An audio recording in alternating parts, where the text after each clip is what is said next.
In American politics, few ideas stir as much conflict and turmoil as the phrase separation of church and state. Where did this phrase originate? And was the original intent to prohibit religious expression in the political arena? Or does the phrase separation of church and state now mean something it was never intended? Discover the forgotten and astonishing story of our nation's foundation in the American Heritage series. For centuries, Americans were taught a truthful view of history that recognized the godly heroes and moral foundation our nation was founded upon. But in recent years, a new version of history has assaulted the moral and spiritual fiber of our nation, leaving the truth of our past eliminated and forgotten until today. Join historian David Barton and experience the untold story of our nation's history in the American Heritage series.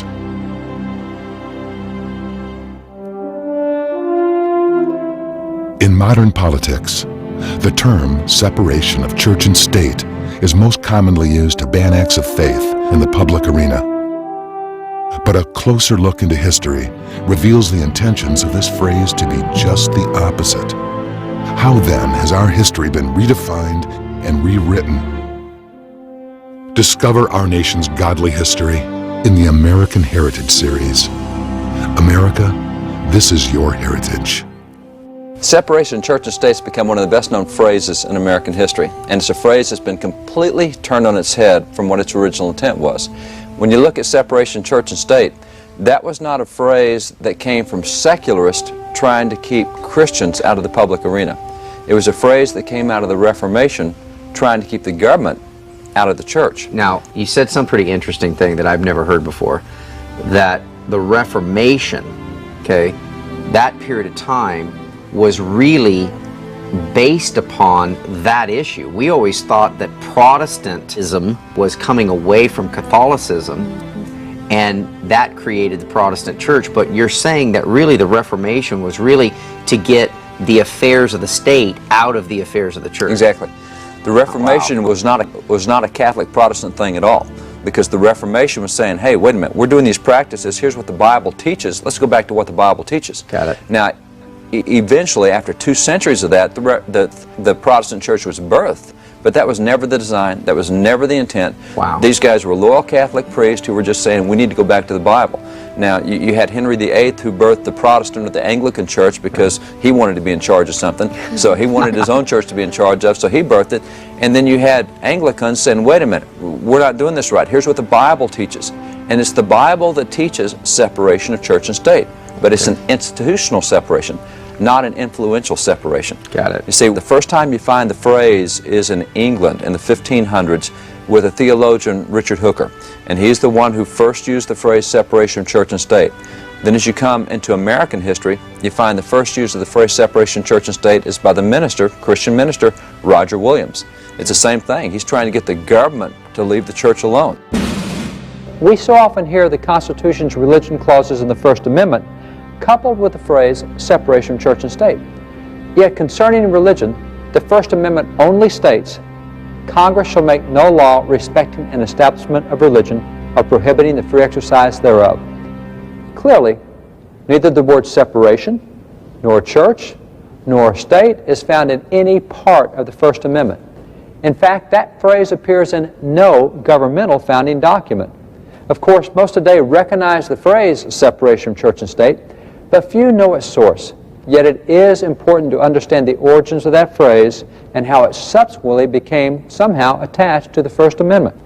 The debates surrounding the framing of the First Amendment ran from June the 7th through September the 25th of 1789, and the records of those debates make unequivocally clear that the First Amendment's purpose was to limit the federal government in 2 specific areas. First, the federal government was prohibited from establishing a national denomination, whether Catholic, Anglican, or any other. This was the very problem that America had faced when she was part of Great Britain. The founders did not want that in America. The part of the First Amendment that forbids any such national denomination is called the Establishment Clause, and it is the part stating, Congress shall make no law respecting an establishment of religion. Secondly, The First Amendment also prohibited the federal government from interfering with or limiting the people's religious expressions. This part of the First Amendment is called the Free Exercise Clause. It's the part stating or prohibiting the free exercise thereof. So what is the source of Jefferson's now infamous phrase? On November the 7th, 1801, the Baptists of Danbury, Connecticut wrote Jefferson concerned that the guarantee of the free exercise of religion appeared in the First Amendment. To them, this suggested that the right to religious exercise was a government-granted rather than a God-granted right, thus implying that someday the government might try to regulate religious expression. They believed that freedom of religion was a God-granted, unalienable right, and that the government should be powerless to restrict religious activities unless, as the Baptists explained, those activities cause someone to, quote, work ill to his neighbor. Jefferson understood their concern, for he had already proven that it was his concern as well. He replied to the Danbury Baptists on January the 1st, 1802, thanking them for their kind prayers and assuring them that their free exercise of religion was indeed an inalienable right and therefore would not be meddled with by the government. Jefferson pointed out to them that there was, quote, a wall of separation between church and state, and that this wall of separation would prevent the government from interfering with or hindering religious activities. In modern politics, the term separation of church and state is most commonly used to ban acts of faith in the public arena. But a closer look into history reveals the intentions of this phrase to be just the opposite. How then has our history been redefined and rewritten? Discover our nation's godly history in the American Heritage series. America, this is your heritage. Modern day now, we believe separation in church and state is to keep the church under control, right? You know, and so that the state, you know, and state affairs, you cannot have religious activities into the affairs of state and school and that kind of stuff. So you're talking about a 180 complete degree reversal. Right. See, what's happened today is separation of church and state has become the great club of secularism to beat people of faith back in the corner. Oh, you're trying to pray. Get back in the corner. Separation church. So it's used to stop religious expressions. It was, that's certainly, Dave, how I understand it. and that's the way it has been in the last 50 years. Okay. What it had been for the first 450 years was to get the government to leave religious expression alone. It's not their business to regulate religious expression. It's not their business to tell you how, when, or where you can pray or what you can say when you do pray. It's not their business to tell you what religious beliefs you're going to have. That was separation of church and state.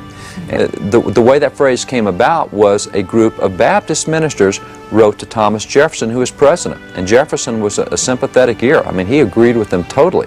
And they said, look, we as Baptists have been the subjects of persecution in America because we were preaching without an Anglican license, and they're not supposed to be doing that. I mean, that's not separate. We want separation of church and state. We want the government to leave us alone, stay out of what we do.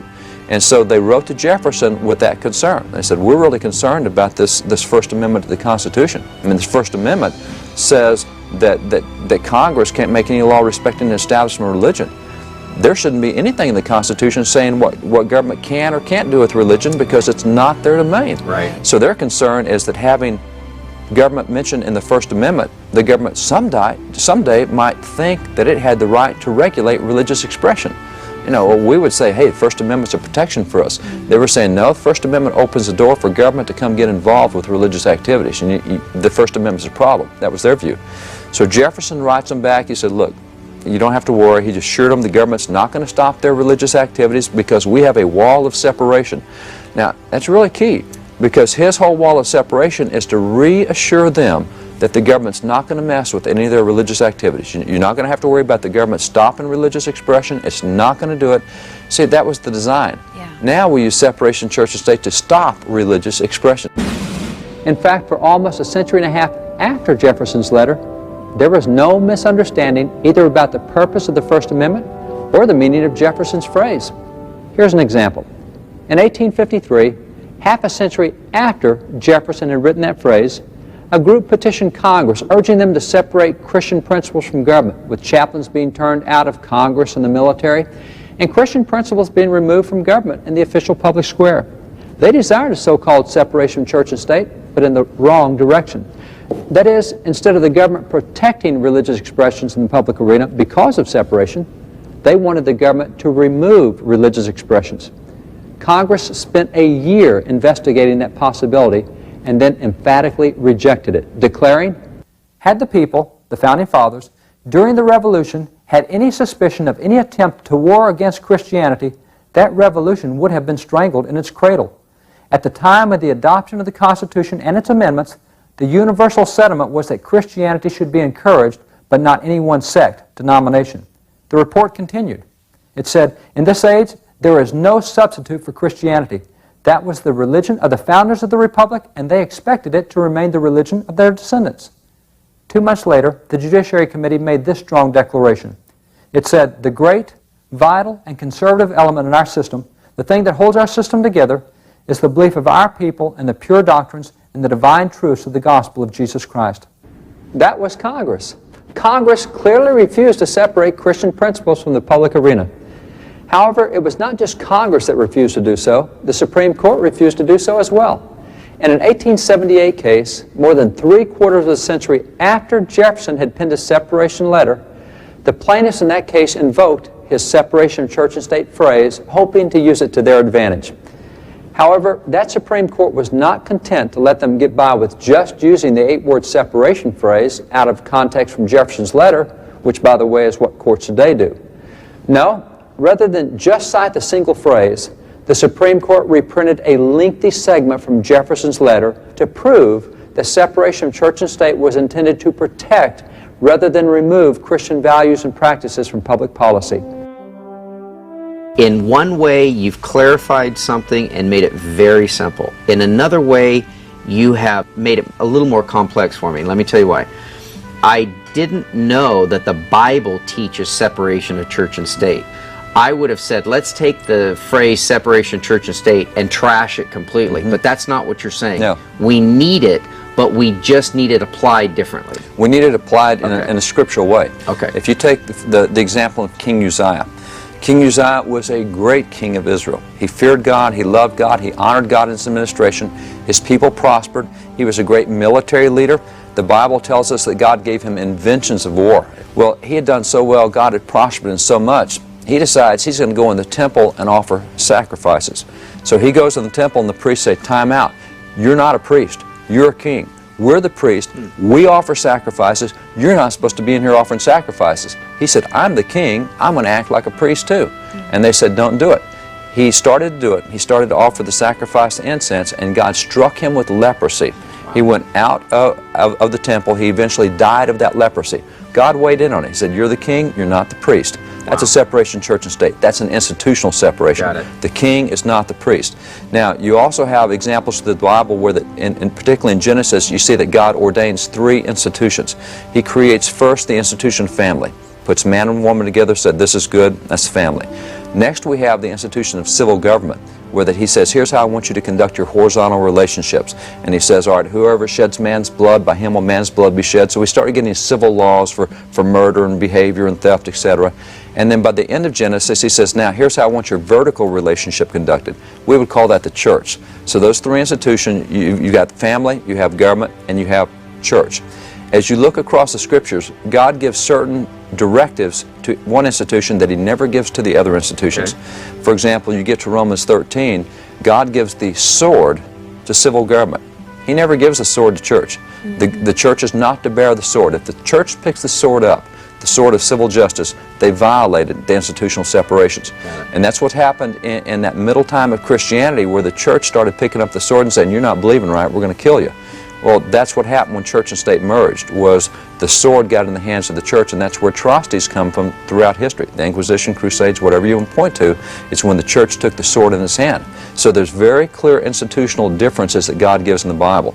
And those institutions are supposed to stay right where God put them. They're not supposed to cross into the other. And that's what the Reformers taught. Is, wait a minute, guys, we're not supposed to have these 2 institutions merged. The sword stays over here, the kings are over here, the priests are over here. And that's the way it's supposed to be. And so in America, that's what it was. In modern politics, the term separation of church and state is most commonly used to ban acts of faith in the public arena. But a closer look into history reveals the intentions of this phrase to be just the opposite. How then has our history been redefined and rewritten? Discover our nation's godly history in the American Heritage Series. America, this is your heritage.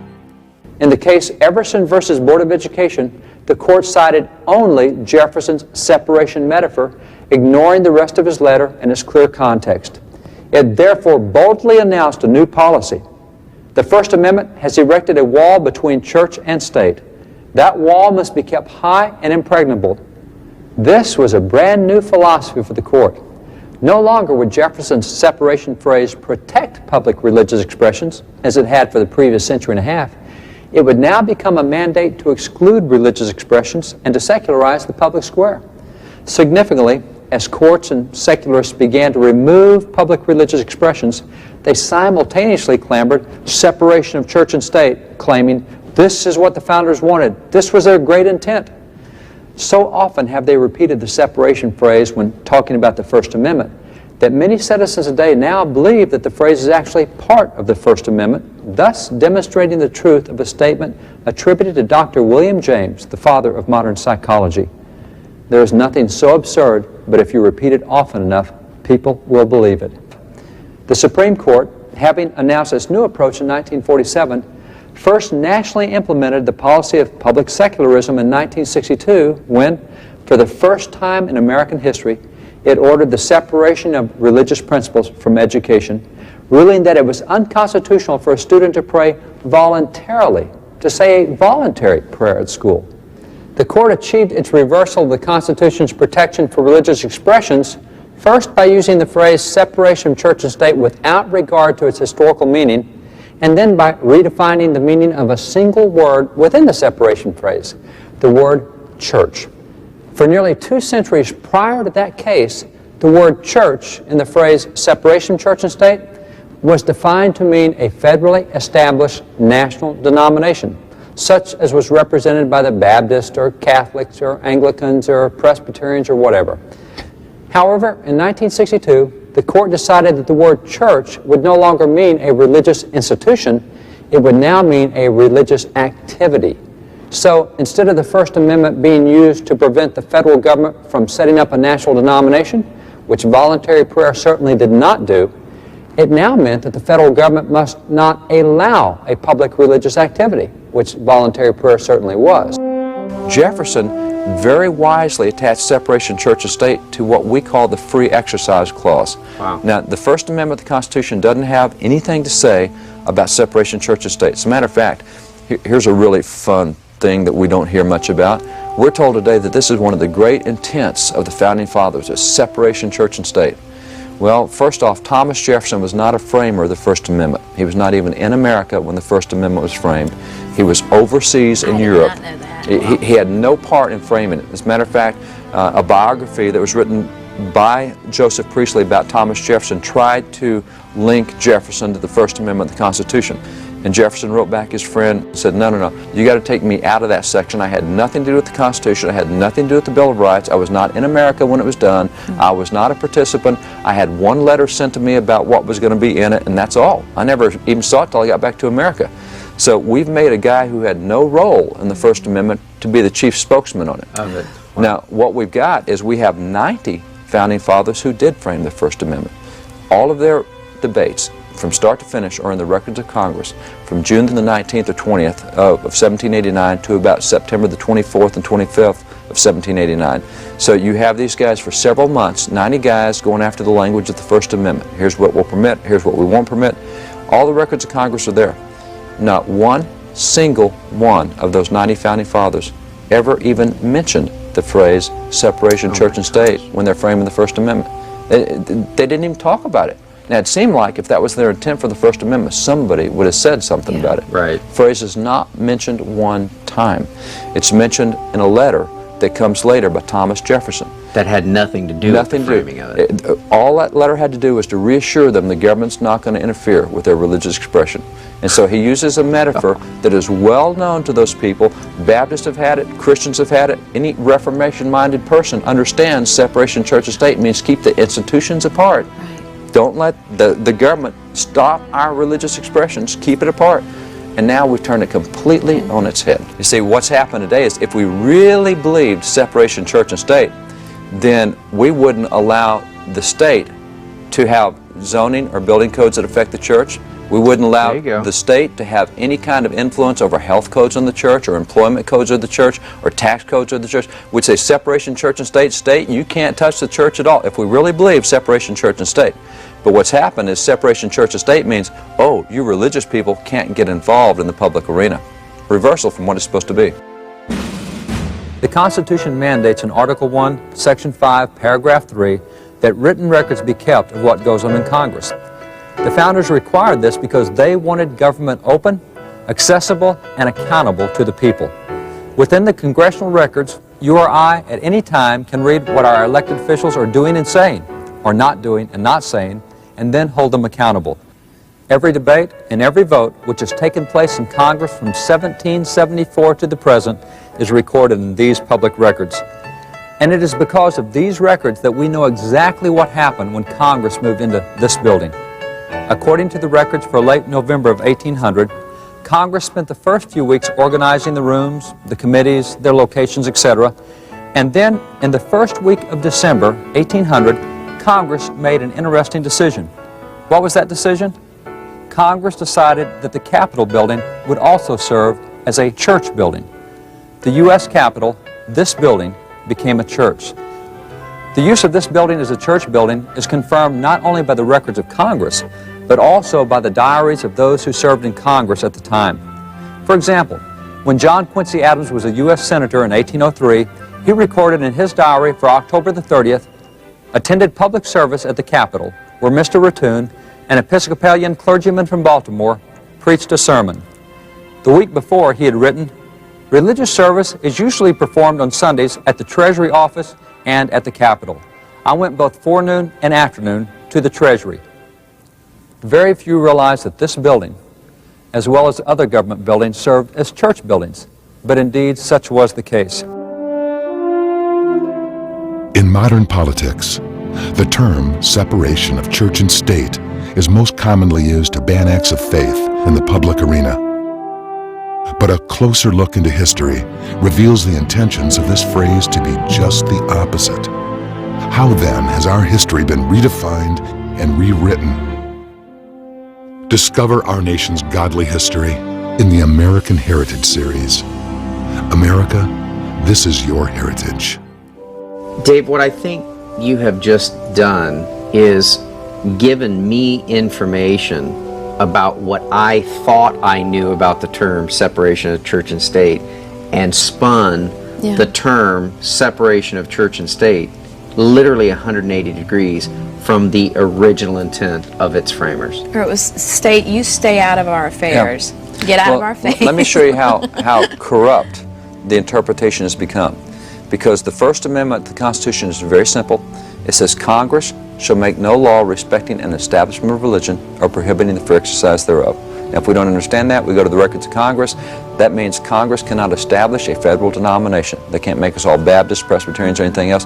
And Congress can't do anything to impede religious expression. That was their goal. You stay out of regulating people's religious expressions, and you don't set up a federal church. Now, that's what it meant. And so from the time that the First Amendment was ratified in 1791, all the way until 1947, that's what the First Amendment meant. But in 1947, the U.S. Supreme Court said, we need to change this a little bit. They said Jefferson used separation of church and state to protect the free exercise of religion. We think he applied it to the wrong clause. Instead of keeping the government out, we need to apply separation of church and state to government expressions. And so what we need to do now is stop religious activities in public. So they came up with what's called the Establishment Test in 1947. Then we get to a number of cases coming to the court that deal with religious expression. And in those cases at the court said, you know, we've got so many cases, we better erect a new standard so you understand what's constitutional religion. And the case 1971 called Lemon versus Kurtzman, they came out with a three-pronged test. It's called the Lemon test because it came out of the case Lemon versus Kurtzman. It says if you want a religious activity to be constitutional, here's what you have to do. They said the only way that a public religious expression is going to be constitutional is if the primary purpose of that public religious expression is secular. Now, wait a minute. That's completely oxymoronic. Right. There's no way you can prove that the primary purpose of prayer is secular. There's no way you can prove the primary purpose of the display of the nativity scene is secular. There's no way you can prove that the primary purpose of saying under God in the pledge is secular. You can't do it. And so now we lose every case on religious expression because of the lemon test, which says unless religion has a secular primary purpose, you can't do it. Well, that was 1971. So then we move along to 1985, and in the case of 1985, the court came up with a new test for the First Amendment. It's called the endorsement test. And they said, you know, if it looks like the government is even friendly to religion, that's unconstitutional. And so now they have to appear to be hostile. So anytime religion pops up, they go, oh no, we can't do that. And that's why you can't have a student individually say something religious at a graduation. Wow. That's why you can't have a city councilman say something religious to open a city council, because that might look like government's being friendly to religion. That's the endorsement test. And the final and the most absurd test was given in 1992, and the Supreme Court calls it the outsider test. And the outsider test says, you know, if you're part of a religious minority, like if you're an atheist, only 6% of America doesn't believe in God, so if you're in that religious minority and you see somebody else doing a religious activity in the majority that makes you feel like an outsider, we'll make them all stop so that you won't feel like an outsider. So as you look across the cases, we had several dozen cases on the Ten Commandments in America, Ten Commandments displays. The people who sued in those cases, you'll find the same phrase in every one of them. They said, you know, I was walking down the sidewalk and I looked over at the Capitol and I saw that monument of the Ten Commandments, and when I saw that I felt like an outsider in my own nation. And so the court stepped in and say, all right, take out the Ten Commandments, you can't feel it. Well, how about the 94% who don't feel like outsiders? Right. And by the way, if the 94% say, I feel like an outsider when it's gone, they say, oh, you're in the majority, you don't count. This only works if you're in a religious minority. So now separation church and state means that it has to be secular, government can't appear to be friendly toward religion, and if religious expression of somebody individually makes you feel uncomfortable, we'll make them all stop. That's completely reversed from the original separation that meant government, don't stop a religious expression. It's not your business to tell us what religious expressions are supposed to occur. What a reversal of separation church and state just in the last 50 years. For more information on the American Heritage Series or to find books and other resources, visit wallbuilders.com. Through the American Heritage Series, renowned historian David Barton communicates our nation's forgotten, godly foundations and encourages us to once again view history through a truthful lens. For only when we recognize and embrace God's hand in our history can America become all that it was intended to be. Through Wall Builders, historian David Barton seeks to rebuild the walls of America's unique religious, moral, and constitutional heritage by educating the public and encouraging people of faith to become active in strengthening America's great foundations. For more information on how you can become involved, visit wallbuilders.com.